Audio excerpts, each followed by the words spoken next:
That night, after my husband beat me repeatedly because I discovered he was cheating on me, I went to bed without saying a single word. The next morning, when he woke up, he was greeted by the aroma of his favorite dish, a delicious pot roast, and he smiled, satisfied, upon seeing the dining table laden with a feast. He said arrogantly, "Well, you finally understand and admit your mistake." But when he saw who was sitting at that table, his expression changed completely, and he instantly became hysterical. Before we begin this story, write me in the comments which city or country you're listening from. Don't forget to like and subscribe so this channel can keep growing and bring you more and more interesting stories. That night, the rain fell in a torrential downpour, as if the sky itself were weeping for the fate that had befallen Grace's home. The hands of the clock on the wall of the luxurious living room already pointed to 2 a.m., but Grace remained sitting bolt upright on the cream-colored leather sofa. She wasn't watching television or reading a book. She was simply staring intently at the closed front door. In her hand, she held a cell phone with a dark screen, but within it lay enough evidence to shatter her heart 1,000 times over. Photos of Michael, her husband, having a romantic dinner with another woman named Tiffany had just been sent to her by a friend who happened to be at the same restaurant. Grace wasn't crying. She felt as if her tears had already run dry, because this wasn't the first time she had sensed the scent of betrayal on her husband. Yet, something was different tonight. A determination was crystallizing in her chest, a decision already made, final and absolute. She would no longer be the foolish woman who forgives to maintain the appearance of a home that was, in reality, a sham. The faint sound of a car engine cut through the noise of the rain, followed by the glare of headlights sweeping across the curtains. Michael was home. Grace took a deep breath, trying to calm her racing heart, which pounded not from love, but from a mixture of fear and disgust. The door swung open abruptly, revealing Michael's figure with a disheveled shirt, a loosened tie, and a strong smell of alcohol mixed with a cloying woman's perfume. Michael was surprised to see Grace still sitting in the living room, watching him with an expression that was hard to decipher. Instead of feeling guilty, he snorted in annoyance, as if his wife's presence were an inconvenience to his peace after a full day of amusement. He tossed his briefcase aside and staggered toward the stairs without even a word of greeting for Grace. Grace rose slowly. Her voice, when she asked where he had been at this hour, was calm but sharp, cutting through the silence of the night. That simple question was the spark that ignited the fury of Michael, who was under the influence of alcohol and exhaustion. Michael spun around, his eyes red and blazing. He yelled that she had no right to control his life, that to him, Grace was just a wife, whose only function was to stay quiet at home and enjoy the money he provided for expenses. Grace didn't back down. Instead, she took a step forward and held up her phone, the screen lighting up to show a photo of Michael kissing Tiffany's cheek. She asked who this woman was and why he would dare to do this to her, who had always tried to be an obedient and submissive wife. Seeing the evidence, Michael's face turned a deep crimson, not from shame, but from a wounded ego. He felt humiliated at being caught. Without warning, a brutal slap landed on Grace's left cheek, so hard that her small frame staggered and fell, crashing against a decorative table. The sound of a shattering vase mingled with a clap of thunder outside. Grace brought a hand to her cheek, which burned and throbbed with intense pain. The corner of her lip was split and bleeding, but Michael wasn't finished. He grabbed her by the hair, forcing her face up to meet his eyes, and began to insult her with words so vulgar that no husband should ever utter them. Michael blamed Grace for his own infidelity, shouting that he sought other women because she was boring, too rigid, and incapable of satisfying his masculine ego. Punch after punch rained down on Grace's body. That night, Michael unleashed all his frustration. His twisted guilt morphed into rage, and his sense of superiority. He struck her arms, kicked her legs, and shoved her until she was cornered against the wall. Grace felt an extraordinary pain coursing through her body. Her ribs ached with every breath, and her head spun relentlessly. However, in the midst of this storm of violence, something made Michael pause for a moment. Grace wasn't screaming. She wasn't crying hysterically, begging for forgiveness as she used to. She wasn't fighting back or hurling insults in return. The woman simply remained silent. taking every blow with her eyes wide open, looking at Michael with a vacant, cold, dead expression. Grace's silence unnerved Michael, but then his arrogance took over. He interpreted her silence as a sign of fear and total submission. Michael felt he had succeeded in breaking his wife, in teaching her never to defy him or mention Tiffany's name again. After venting all his rage, Michael released his grip, letting Grace slide to the cold floor amidst the broken shards of the vase. Michael spat to the side, smoothed his ruffled hair, and said with a contemptuous tone that this is what happens when a wife dares to disrespect her husband. He ordered Grace to clean up the mess in the morning and not to dare complain to anyone if she didn't want things to get worse. Michael went up to the master bedroom, leaving Grace still sitting on the living room floor. After the upstairs bedroom door slammed shut, silence returned to the house, broken only by the sound of the intensifying rain. Grace slowly moved her battered body. She winced in pain as she tried to stand. Her hands trembled as she wiped the blood from the corner of her lip with the sleeve of her blouse. She didn't pick up the pieces of the broken vase. She left them scattered like silent witnesses to the cruelty of that night.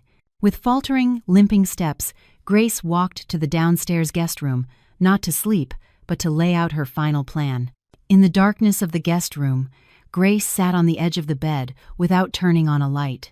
Occasional flashes of lightning illuminated her bruised and swollen face. She felt in the pocket of her torn dress and pulled out her phone. The screen was cracked, but it still worked. Her trembling fingers tapped out a short message and attached a video file. That file came from a small surveillance camera disguised as a desk clock, which she herself had installed in the living room just a week earlier. Her intuition had already warned her that a confrontation like this was coming. The camera had recorded everything: Michael's enraged face, every blow, every insult. Grace looked at her phone screen, which showed the message as sent. Then she touched the bruise on her face, feeling the physical pain, but her heart felt strangely light. She felt relief. Grace didn't sleep that night. She just lay there, staring at the ceiling, listening to Michael's footsteps overhead, pacing for a moment before falling silent, a sign that his drunken stupor had pulled him into a deep sleep. Grace pictured the faces of her parents, Carol and Robert. She pictured the face of her brother, Andrew.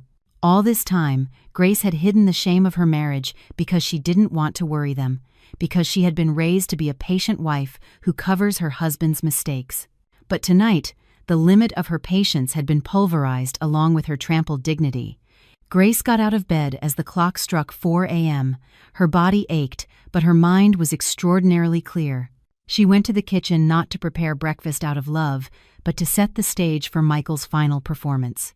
She began to chop the meat, mix the spices, and cook with a calm demeanor, as if nothing had happened, though in her mind she was counting down to her husband's destruction. The morning sunlight filtered through the blinds of the master bedroom, dazzling Michael's still heavy eyes. He grunted softly, feeling a throbbing headache from the previous night's drinking. However, behind the haze, his sense of smell picked up a very familiar and appetizing aroma, the scent of beef slow-cooked with rich spices like garlic, thyme, and bay leaves.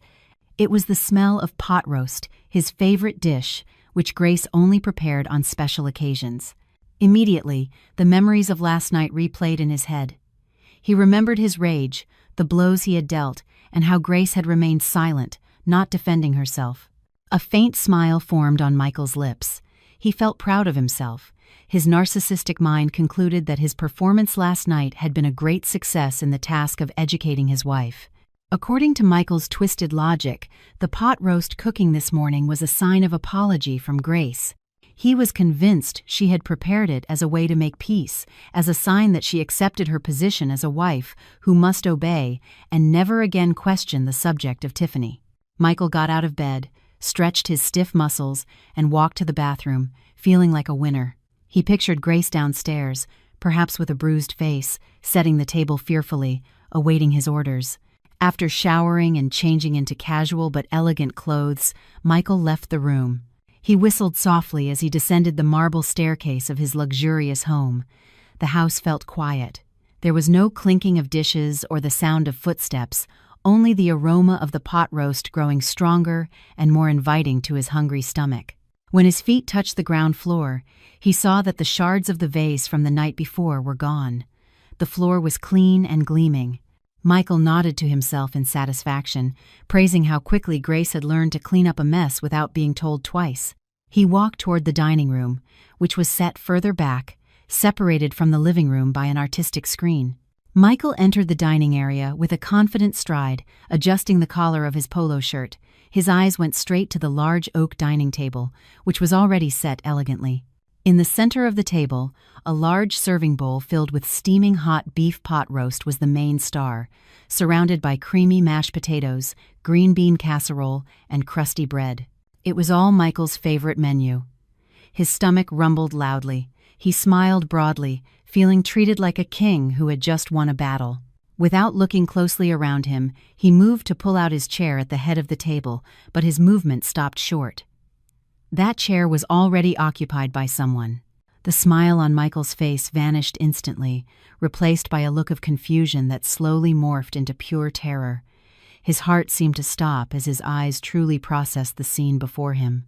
In the head chair, where he used to sit and give orders, sat Robert, Grace's father. The older man, who was usually friendly, now stared at Michael with eyes as sharp and lethal as daggers. His hands were clenched on the table, his knuckles white. The aura of authority and contained fury emanating from Robert made Michael's courage shrink instantly. Michael swallowed, the saliva tasting bitter. His eyes shifted to Robert's side. There sat Carol, his mother-in-law. The woman who usually greeted Michael with warm hugs now looked away, her eyes swollen and red from crying. Lines of deep disappointment were etched on her aged face. Carol wouldn't look at Michael, as if the sight of him were impure and painful. Standing behind Robert's chair was Andrew, Grace's older brother.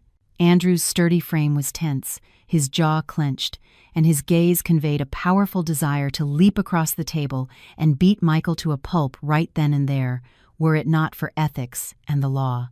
Michael took a step back, his legs feeling weak as jelly. He tried to open his mouth to say hello, but the words caught in his throat.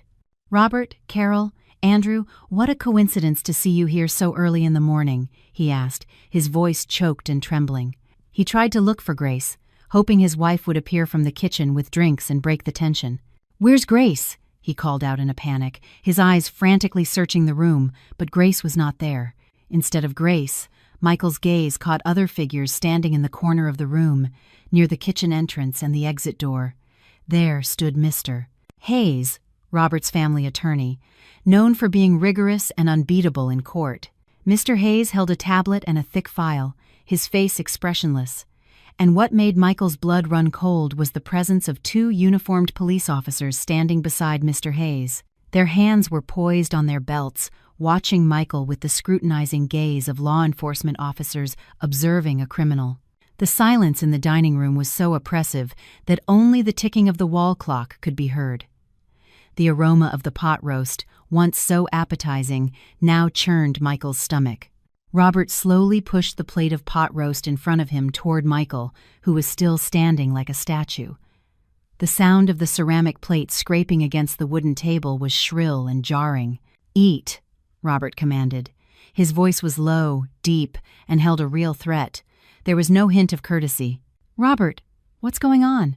"I don't understand," Michael said as cold sweat began to bead on his temples. "I said, eat," Robert bellowed, his voice booming through the room, making Carol flinch and begin to sob softly again.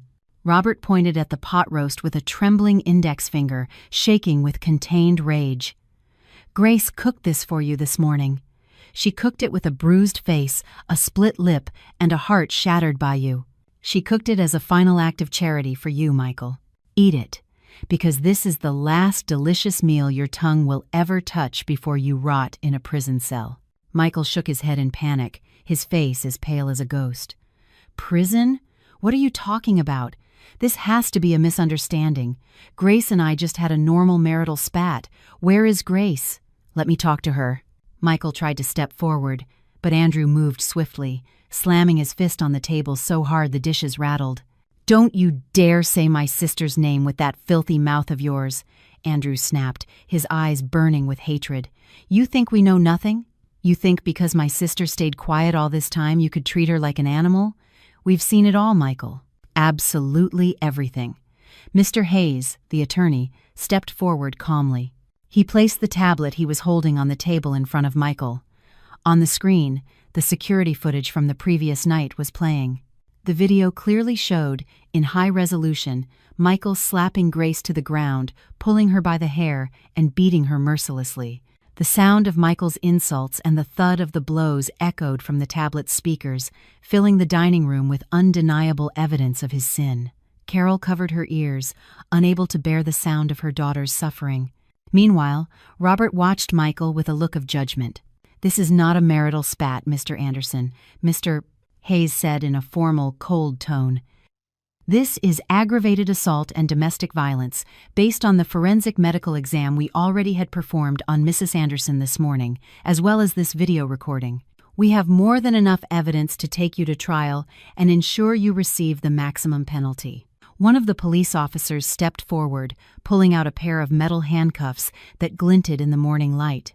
The click of the handcuffs opening sounded like a death knell for Michael's comfortable life. Michael's legs finally gave out. He collapsed to the floor, staring in shock at the table laden with food. The pot roast was still steaming, its aroma unchanged, but now that scent was mingled with the smell of his own future's destruction. He realized that Grace's silence the night before was not a sign of submission, but the calm before the storm that had now engulfed him. The drive to the police station felt like an endless nightmare for Michael. He sat squeezed in the back of the patrol car, his hands cuffed tightly behind him, flanked by two burly officers who remained silent the entire way. The wailing siren, clearing a path through the morning traffic, seemed to announce his downfall to the entire city. Michael stared out the window with a lost expression, watching the tall office buildings where he used to have business meetings fly by. Shame began to creep into his mind, imagining how the neighbors in his exclusive gated community had gathered that morning to watch as he was dragged from his house like a common thief. He, Michael Anderson, the young, successful executive, respected by all, was now being treated like a criminal. But behind the shame, his arrogance still burned. He still believed that money and connections could solve everything. He thought this was just a bluff from Grace's distraught family and that everything would soon be settled. Upon arriving at the police precinct, Michael was led directly to a small, cold, musty interrogation room. The room contained only a metal table and two rickety chairs. The flickering, fluorescent light on the ceiling added to the grim atmosphere. They shoved Michael roughly into a chair and uncuffed him, only to cuff one hand to the table. He tried to shout at the officer, demanding his right to a phone call and more respectful treatment. But his shouts only echoed off the cold concrete walls. No one listened. The officers left him alone in there for nearly 2 hours. The silence was deliberately crafted to break his will, to make Michael anxious, furious, and finally, terrified. He started tapping on the table. His leg bounced impatiently, and cold sweat began to soak his expensive, now wrinkled shirt. The metal door finally creaked open, a sound that grated on the ears. Mr. Hayes, the family's attorney, entered calmly, followed by a senior police detective. Mr. Hayes did not sit down. He stood on the other side of the table, looking down at Michael with a contempt that made Michael's blood boil. Michael immediately unleashed his fury, accusing Mr. Hayes and Grace's family of kidnapping and defamation. He stubbornly insisted that what happened the previous night was a private marital issue that should not be interfered with by third parties, let alone the police. Michael even arrogantly offered a sum of money to close the matter right then and there, believing everyone's integrity had a price. Mr. Hayes gave a slight smile, a smile that didn't reach his eyes. He opened his leather briefcase and pulled out a thick red folder. With deliberate movements, he spread photos from Grace's forensic exam across the table, right in front of Michael's face. The photos were horrific. Grace's face bruised in shades of purple and blue, her lip torn and stitched, and the contusions on her arms and back proving the violence had been repeated. Michael looked away, unable to face the result of his own actions, but Mr. Hayes forced him to look. The lawyer explained in an emotionless voice that this forensic exam not only proved the physical violence from the previous night, but had also uncovered a dark secret Michael had carefully guarded all. This time, The detective accompanying Mr. Hayes then placed a lab report on top of the photos. Michael frowned, not understanding what a blood test had to do with an assault case. Mr. Hayes explained that after Grace was brought to safety that morning, the doctor performed a full workup because she had been complaining of frequent dizziness and weakness for the past few months. The lab results surprised everyone. Traces of a low-dose sedative, a benzodiazepine, were found in Grace's blood, the same substance found in the bottle of vitamins Michael gave his wife every night. Michael's face, previously red with anger, turned paper white. His secret was out. For the last 6 months, Michael had indeed been secretly mixing a sedative into Grace's drinks or vitamins, so she would fall asleep quickly and not ask too many questions when he came home late or went out to see Tiffany. He thought his actions were clever, a subtle way to silence his wife without violence, but in the eyes of the law, it was a felony. Mr. Hayes leaned forward, locking his gaze on Michael's eyes, and told him this was no longer a simple case of domestic violence. This was premeditated, attempted murder, and systematic poisoning of a spouse. Michael was speechless, his tongue paralyzed. He tried to deny it, saying they were just normal vitamins, that the lab results must be mistaken or falsified, but his voice sounded weak and unconvincing even to himself. The fact that Grace had known and kept silent all this time made him shudder. It turned out Grace's silence wasn't because the drug was working perfectly, but because she was gathering piece after piece of evidence to trap him. Michael realized he had fallen into a trap of his own making. The wife he thought was foolish and submissive turned out to be a much smarter and more lethal adversary than he had ever imagined. The detective began to read the sections of the penal code he would be charged under.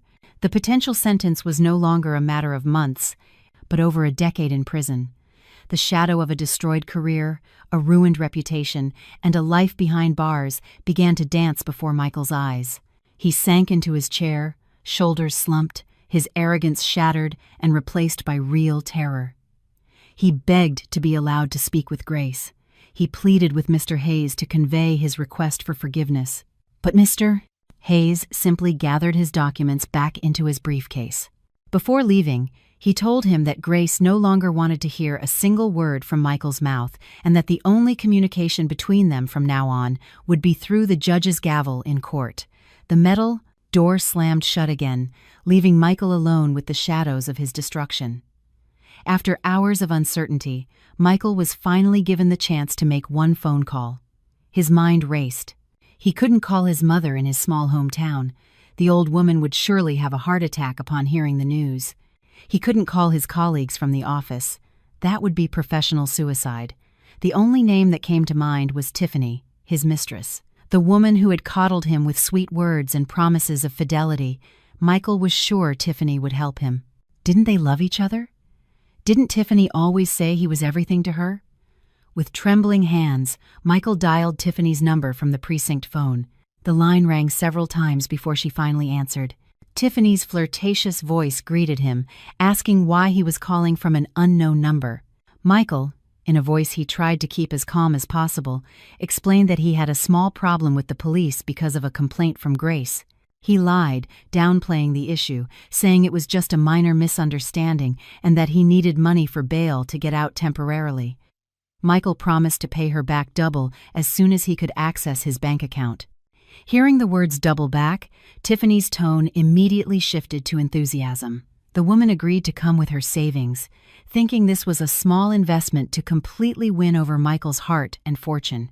2 hours later, Tiffany arrived, her glamorous style completely out of place, with large dark sunglasses and a designer handbag strutting through the police station as if it were a shopping mall.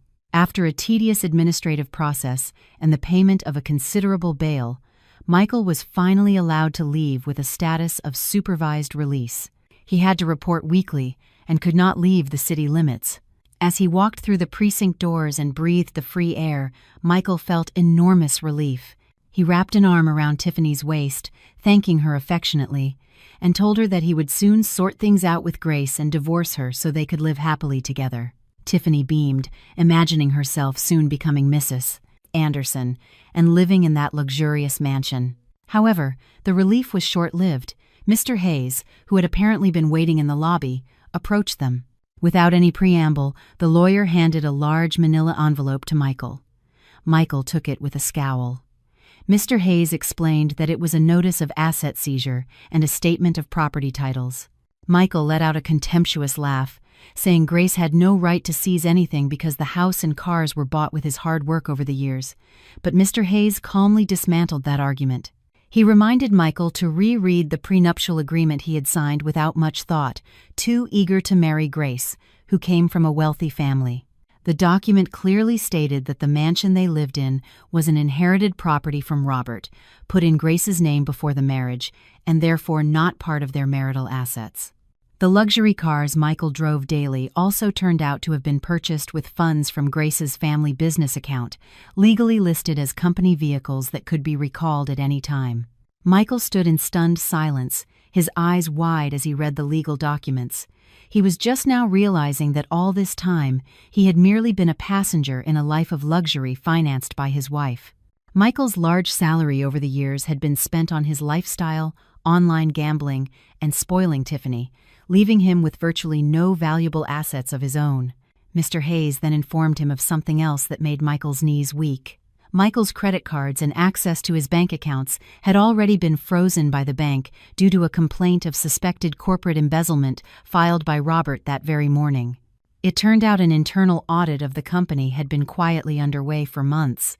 So, at that moment, Michael literally didn't have a penny to his name beyond the cash in his wallet. Mr. Hayes departed, leaving them both in the parking lot with a satisfied smile, allowing the bitter reality to sink into Michael's brain.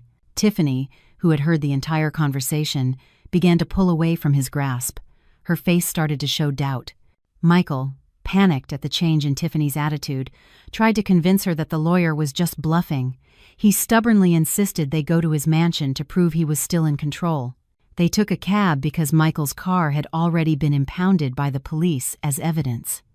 Throughout the ride, Michael kept boasting about his business plans and how he would destroy Grace's family. Tiffany remained silent, busy on her phone, likely starting to calculate the profit and loss of her relationship with the man beside her. Upon arriving at the gate of the exclusive community, their cab was stopped by the security guard. Michael got out furiously, shouting at the guard he had known for years to open the barrier. But the guard looked at him coldly and said he had received direct orders from the homeowner, Mrs. Grace Anderson, to prohibit Michael's entry. The gate lock had been changed to a new digital system. Michael flew into a rage. He shook the high iron bars of the gate like a madman, screaming Grace's name. Neighbors began to emerge from their homes to watch the free spectacle with looks of contempt. The climax of Michael's mental breakdown occurred when the guard pointed to a black pile next to the guardhouse. There, inside a large metal barrel, were the smoldering remains of a bonfire. Michael ran over and saw charred pieces of his expensive designer suits, melted Italian leather shoes, and his collection of wristwatches, all destroyed by the fire. All of Michael's personal belongings, the symbols of his status and pride, had been burned to ashes on Grace's orders. Nothing was left. He had no clothes to change into, no home to return to, and no assets to boast of. Michael turned to look at Tiffany, hoping to find compassion. But Tiffany stared at the pile of ashes in horror, and then looked at Michael with a completely new expression. The look of a woman realizing the man before her was not a gold mine, but a disgusting liability. Tiffany backed away slowly, shaking her head when Michael tried to take her hand. In front of the gate of the house he once flaunted as his palace, Michael stood helpless as the evening sky began to darken, heralding the gloomy future that awaited him. The gray evening sky seemed to mock the fate of Michael, now abandoned in front of the gate to his own mansion. The afternoon wind blew hard, carrying the ashes of his expensive burned clothes.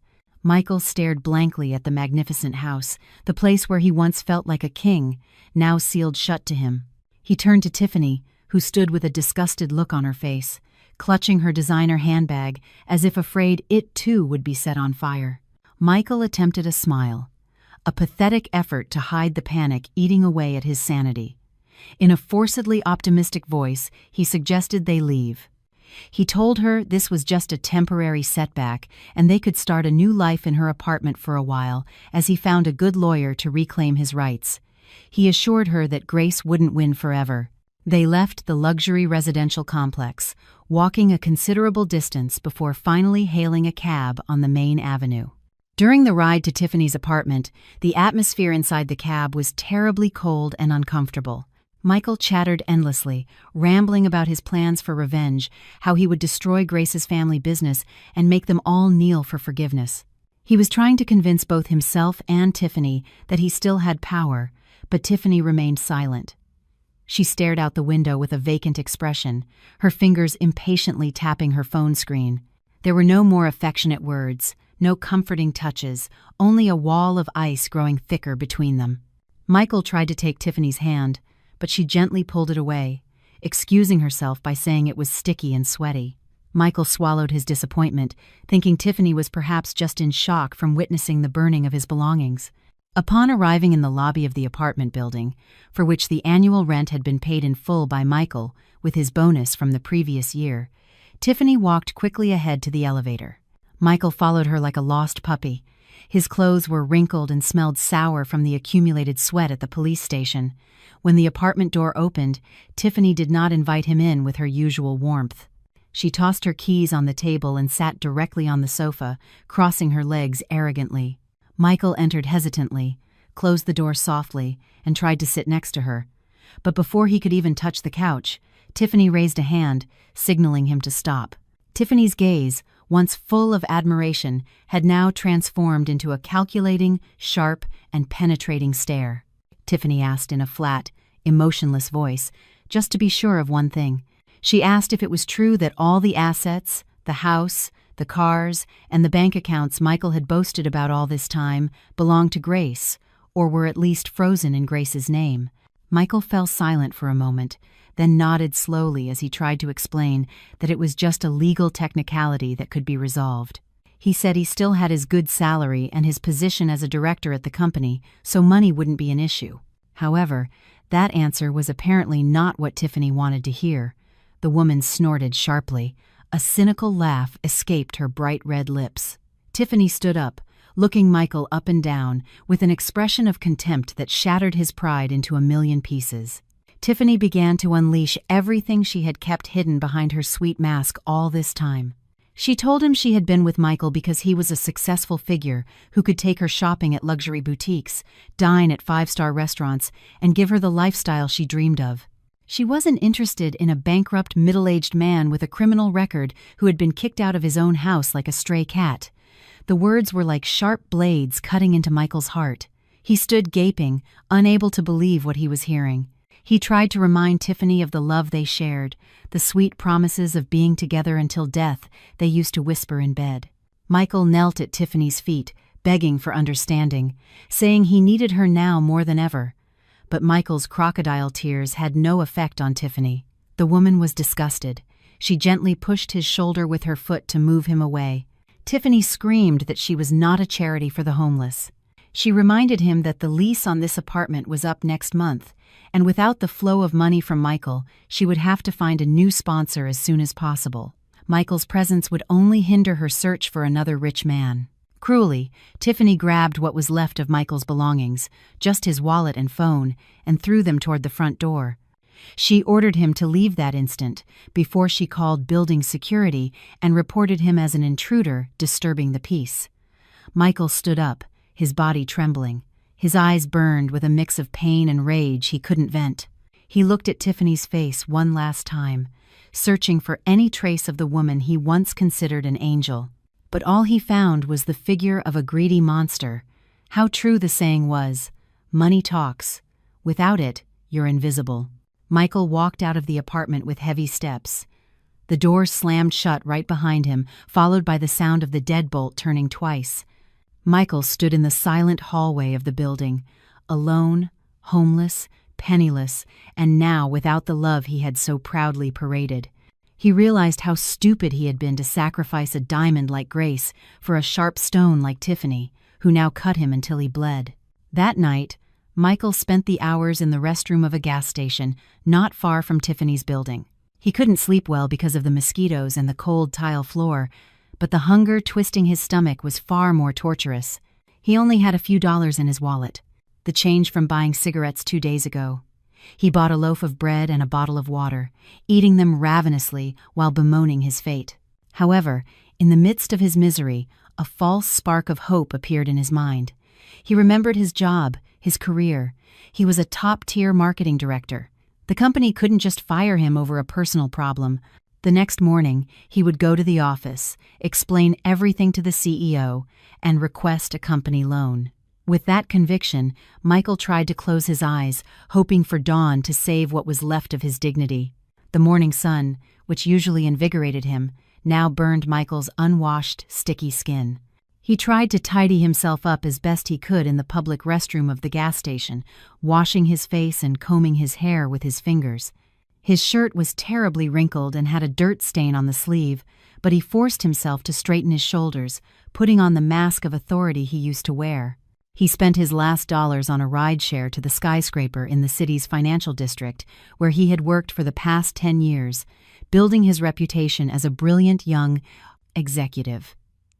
Arriving at the majestic lobby with its gleaming marble floor, Michael walked in confidently. He expected the security guards to greet him with respect, as always, to open the door for him and ask how he was. But the opposite happened. The two guards on duty at the main entrance whispered to each other as he approached. Their looks were strange, a mix of disgust and pity. They didn't open the door for him, leaving Michael to push the heavy glass door himself. Michael ignored it, thinking they were just being lazy. He walked to the security turnstile for the elevators and swiped his employee ID card.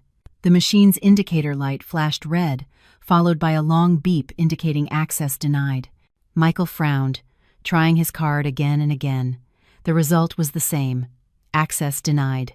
The line of employees behind him grew longer. Murmurs began to spread. Michael turned and saw dozens of pairs of eyes staring at him. They were no longer looks of admiration, but of contempt. Some female employees covered their mouths as they whispered to their colleagues, pointing at him. Michael's ears were ringing. He caught fragments of phrases like, "That's him, the one who beats his wife." How shameless! His heart pounded. The news had apparently spread faster than a virus. An HR manager named Mr. Roberts, who had once been Michael's subordinate, stepped out of the elevator and approached him. Mr. Roberts's face was expressionless and formal, without the friendly smile he used to show. Without shaking his hand, Mr. Roberts asked him to come to a special room on the ground floor, not his office upstairs. Michael tried to protest, asking why his access was blocked, but Mr. Roberts just replied curtly that it was standard procedure for employees in the termination process. The word termination hit Michael's chest like a sledgehammer. He followed Mr. Roberts with trembling legs past the accusing stares of the receptionists and lobby staff. Inside the small room, the company's CEO, Mr. Sterling, was already seated. The older man, who was normally paternal, now looked at Michael with eyes full of contained anger. On the table was a tablet displaying the viral video of Michael's domestic violence against Grace. The video had already spread widely on social media since the previous night, uploaded by an anonymous account and becoming a national trend. The company's reputation was at stake, as netizens had begun to attack the corporate social media accounts, demanding Michael's dismissal. Mr. Sterling didn't mince words. He placed the termination letter directly in front of Michael. Michael tried to defend himself, pleading that it was a personal matter unrelated to his performance at the office. He reminded Mr. Sterling of the sales targets he had surpassed last month, the profits he had generated for the company. But Mr. Sterling slammed his fist on the table, cutting off Michael's rambling. Mr. Sterling said that integrity was everything in their business. A man capable of beating his own wife to a pulp was not fit to lead a team or carry the company's name. Furthermore, Mr. Sterling revealed a fact that left Michael paralyzed. It turned out the largest investor who had just injected fresh capital into the company last month was a business consortium led by Robert Grace's father. That very morning, a representative from Robert had called directly, threatening to withdraw the entire investment if Michael remained an employee of the company for even one more second. Mr. Sterling had no choice but to get rid of Michael to save hundreds of other employees. Michael was stunned. Only then did he realize how extensive and powerful his wife's family network was, a network he had always underestimated. He wasn't just fighting Grace, He was fighting a giant that could crush him with a snap of its fingers. Mr. Sterling added that Michael was being fired for cause, which meant he would not receive a single cent of severance pay. Moreover, since the case involved criminal offenses and severe ethical violations, Michael's name would be blacklisted by the industry association. This meant no reputable company in the field would want to hire him in the future. The career Michael had built with sweat and blood over 10 years vanished in the blink of an eye, destroyed without a trace. 2 burly security guards entered the room with orders to escort Michael out of the building. Immediately, Michael tried to ask for permission to collect his personal belongings from his desk photos, awards, and important documents, but Mr. Roberts informed him that all of Michael's personal items had already been packed into a cardboard box and placed at the security desk outside. He was strictly forbidden from setting foot in the office areas. Michael was escorted to the exit like a prisoner, walking through the now even more crowded lobby. He felt like he was walking down a hallway in hell. Everyone stared at him. Some recorded with their phones, others openly criticized him. Michael reached the front of the building. The midday sun seemed to burn his skin. The security guard handed him a cardboard box that once held instant noodles, now containing his belongings. Michael received it with trembling hands. He stood on the hot sidewalk, surrounded by the hustle and bustle of the city. People hurried past, busy with their own lives. No one cared about a poorly dressed man who had just lost everything. Michael looked up at the tall building one last time, the building that was once a symbol of his success. He now realized he was completely alone in this cruel world, without a home, without a wife, without a lover, without money, and now without a job. Regret began to seep in, but that regret was too late, far too late. The day of the first mediation hearing arrived, a day that should have been a moment for reconciliation, but for Michael, it felt like Judgment Day. Michael sat in the courthouse waiting area, looking utterly deplorable. The shirt he wore was the only one left in his box of belongings, wrinkled and stained with sweat from being worn for several days without washing. His face was covered in a scruffy beard, his dark circles pronounced, and his body gaunt from lack of food and severe stress. For the past few days, Michael had been sleeping wherever he could in mosques, in night watchmen's booths, hiding from debt collectors, and the scornful looks of those who recognized him from the viral video. He felt insignificant, ashamed, and broken. However, in the darkest corner of his heart, a glimmer of absurd hope remained. He thought that if he begged sincerely, if he showed how much he was suffering now, Grace would surely soften. The Grace he knew was a gentle woman who couldn't bear to see even a cat go hungry, let alone her own husband suffer. The door to the mediation room opened. Michael turned his head quickly, his heart pounding. The plaintiff's party entered. Mr. Hayes led the way with a firm stride, followed by 2 legal assistants.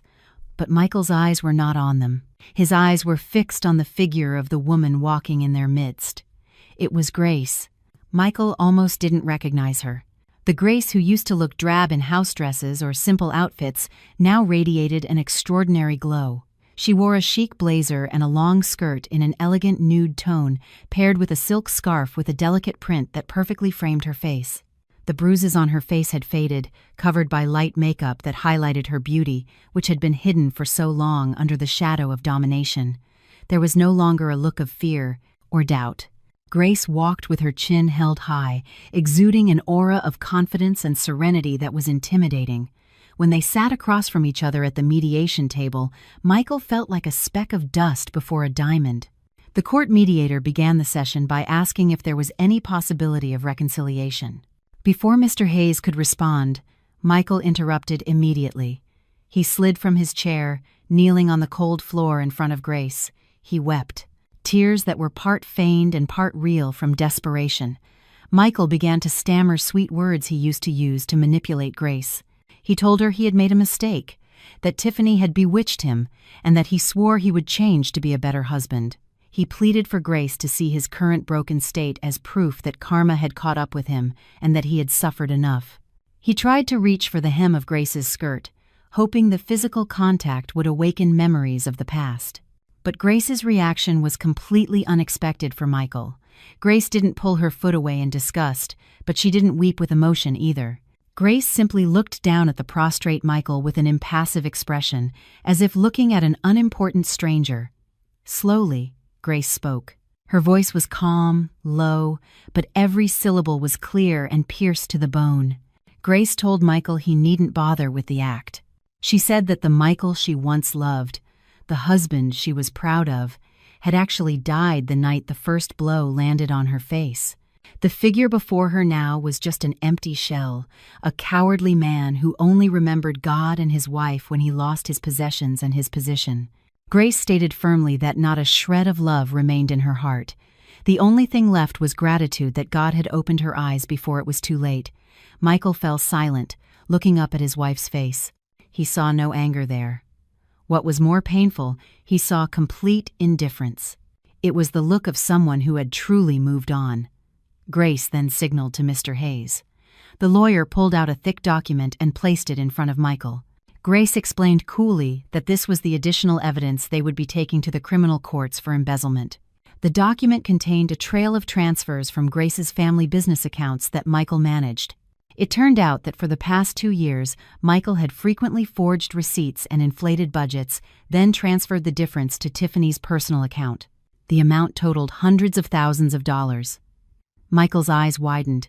Cold sweat poured down his face. He thought he had covered that trail carefully. Grace smiled slightly, a lethal smile. She told him that all this time, she had kept quiet not because she didn't know, but because she was waiting for the amount to be large enough to ensure Michael would rot in prison for a longer time.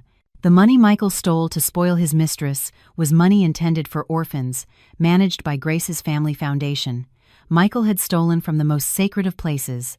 Grace concluded the conversation by saying she didn't need Michael's apologies. She only needed justice.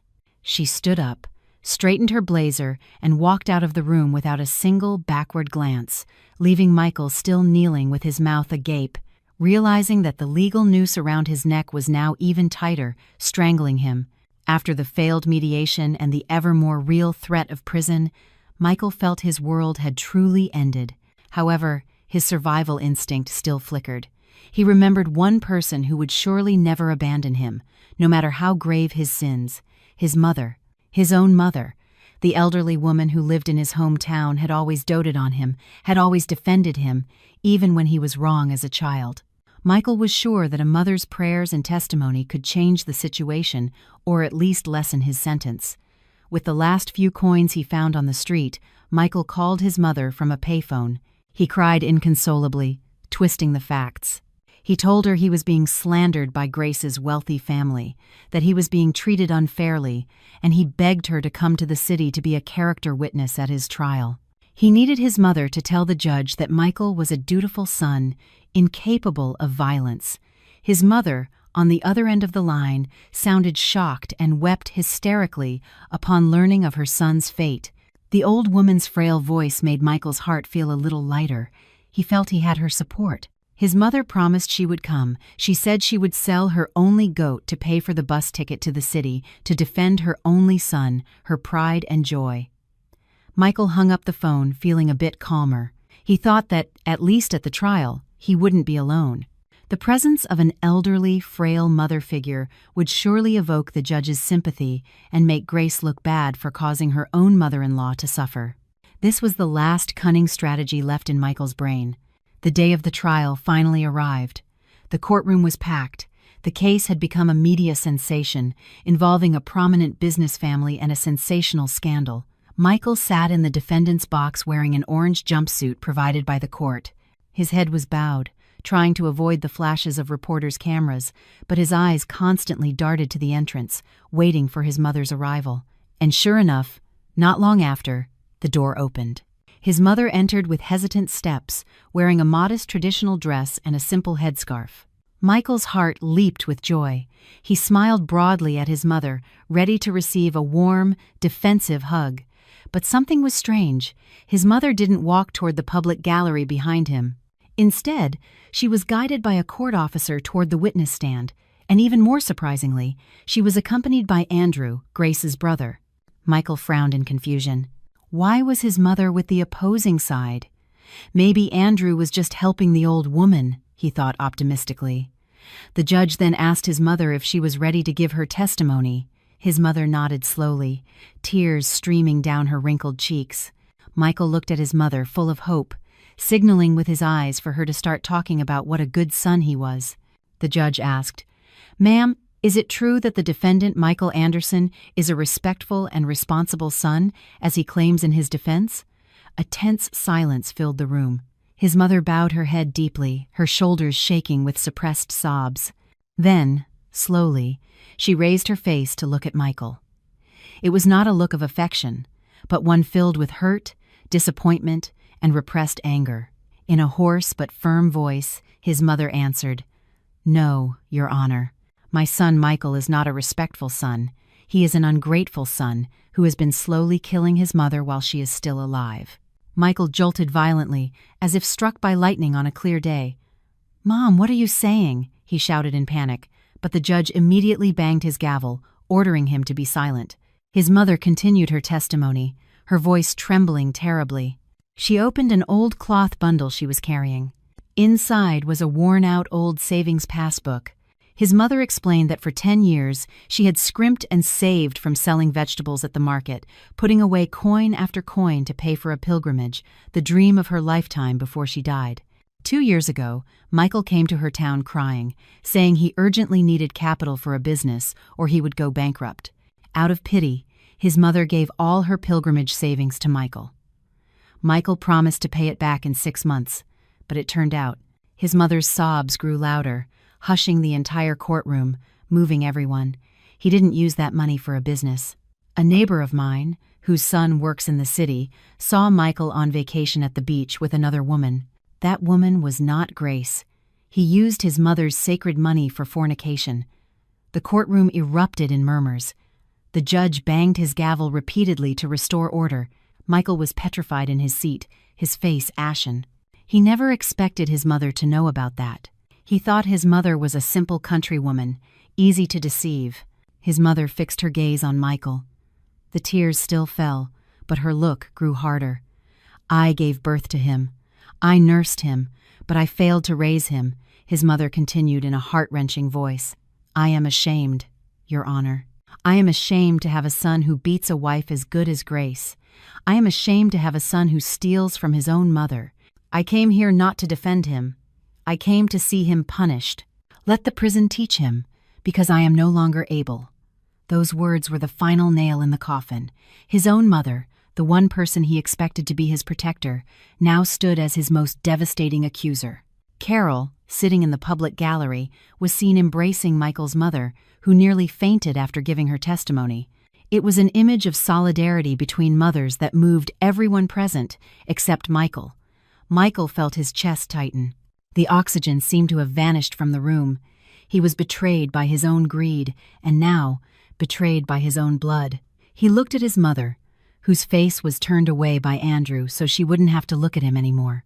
That day, Michael didn't just lose his freedom, he lost his status as a son. He was an orphan in the saddest sense, abandoned by his own mother because of his behavior, which had long surpassed the bounds of humanity. The atmosphere inside the courtroom that day felt so dense and suffocating, as if the air refused to circulate amidst the peak tension. This was the final day of the trial, the day Michael's fate would be decided by the judge's gavel. Michael sat in the defendant's box, his body even thinner, his face almost unrecognizable. His eyes were wild and terrified, darting around the room, searching for any small crack to escape this bitter reality, but there was no way out. To his right, the prosecution team sat with mountains of evidence files stacked as high as a fortress.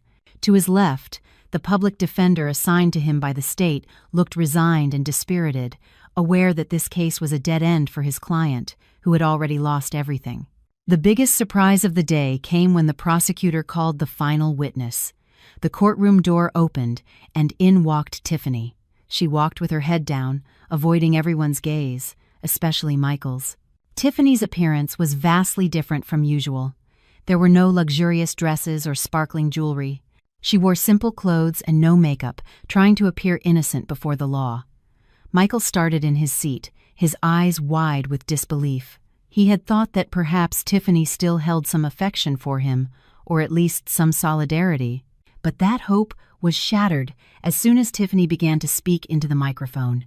To save herself from legal repercussions as a recipient of embezzled funds, Tiffany had made a deal with the prosecution to become a cooperating witness. Before the panel of judges, Tiffany placed all the blame on Michael. She testified through crocodile tears that it was Michael who had forced her to accept the money.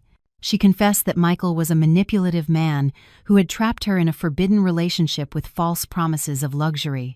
Tiffany even recounted how Michael frequently belittled Grace in front of her, calling his wife a foolish woman who was easy to deceive. Every word from Tiffany's mouth was like a knife in Michael's back. The man screamed hysterically, calling Tiffany a traitor and a liar, but his outbursts only made him look worse and more unstable in the judge's eyes. Security officers quickly restrained Michael, forcing him back into his seat and silencing him. After hearing all the witnesses and examining the evidence, it was time for the verdict. The presiding judge, a mature man with thick glasses and a stern face, began to read the sentence in a voice that resonated throughout the courtroom.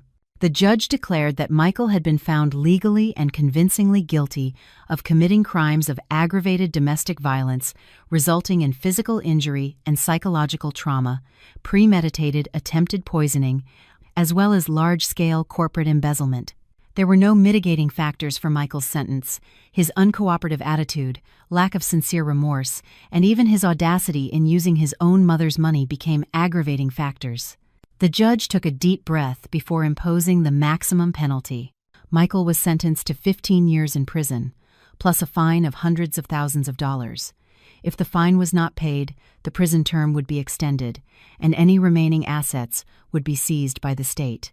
The gavel struck 3 times with a loud thud that sounded like a funeral bell for Michael's future. The courtroom immediately erupted. Muted applause came from the public benches, filled with Grace's family and women's rights activists who had followed the case. Michael was crushed. His body slumped in the chair as if his bones had been removed. He sobbed loudly, calling his mother's name. But his mother was no longer there. She had returned to her town with a broken heart after her testimony last week, refusing to visit Michael even once. As the court officers began to drag Michael back to the holding cell, his gaze fixed on one spot. In the front row, Grace stood up slowly. The woman did not clap, nor did she smile maliciously. Her face was serene, peaceful, and full of relief. She hugged Robert and Carol, then politely nodded to the prosecutor. Grace looked radiant, so far beyond Michael's reach, as if they were creatures from different dimensions. Michael tried to scream Grace's name, hoping she would turn, even for a second, hoping to see some remnant of feeling in her eyes. But Grace did not turn at all. She turned and walked toward the exit, surrounded by people who loved her, leaving Michael still struggling as he was dragged by the officers into the darkness of the prison corridor. That day, Michael finally understood that the harshest punishment was not physical imprisonment, but the reality that he had been completely erased from the lives of the people who once sincerely loved him. He was now just a bad memory, a stain that had been successfully washed away. 5 years later, the scorching midday sun baked the asphalt of the capital's crowded, dusty streets. On the outskirts of the city, in a densely populated, low-income area, stood a small, greasy spoon diner with walls blackened by vehicle exhaust. In the back of the diner, near a foul-smelling drain, a thin, gaunt man with graying, disheveled hair squatted, washing a pile of dirty dishes. That man was Michael. He had just been released on parole a few months ago due to prison overcrowding, but freedom had not brought him a better life. With an extensive criminal record and a name blacklisted everywhere, no company would hire him, not even as a security guard. His assets were long gone, used to pay fines and restitution, and his family back home had completely cut ties. His mother had passed away a year after he went to prison, taking her disappointment to the grave, having never once visited him. Michael now worked odd jobs, sometimes as a porter at the market, sometimes collecting plastic bottles, and now as a dishwasher at this diner, for a wage that barely covered food and cigarettes. His back ached frequently from the effects of sleeping on cold prison floors, and he had lost several teeth due to malnutrition. His hands, once soft from holding only expensive pens and steering luxury cars, were now rough, cracked, and smelled of cheap soap. The diner's owner, a stout, ill-tempered woman, frequently yelled at him if he worked too slowly or broke a glass. Michael, once proud and arrogant, could now only bow his head obediently. His spirit had been broken and trampled by the harsh wheel of life, which had spun downward. That afternoon, the diner was quiet. Michael rested for a moment, wiping the sweat from his brow with his dirty shirt sleeve. His eyes drifted to the old tube television hanging in the corner. The news was broadcasting a special report on the Inspirational Woman of the Year awards. The TV screen showed an elegant hotel ballroom glittering with crystal chandeliers. The camera then focused on a woman walking onto the stage to receive a trophy. Michael's heart seemed to stop. The plastic cup in his hand fell to the floor. The woman on the television screen was Grace. She looked much younger and more beautiful than she had 5 years ago. Her scarf was elegantly arranged, her smile full of confidence. The narrator explained that Grace was now the owner of a successful catering company and a chain of traditional restaurants with branches in several major cities, as well as the founder of an organization that helped victims of domestic violence recover and become independent. Standing beside Grace was a handsome man who looked at her with pride and love. He was Grace's new husband, a respected specialist doctor known for his generosity. In the audience, Robert and Carol were seen applauding while holding an adorable little boy, Grace's son, from her second marriage.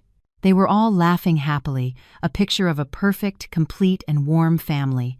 Michael stood frozen, staring at the blurry screen.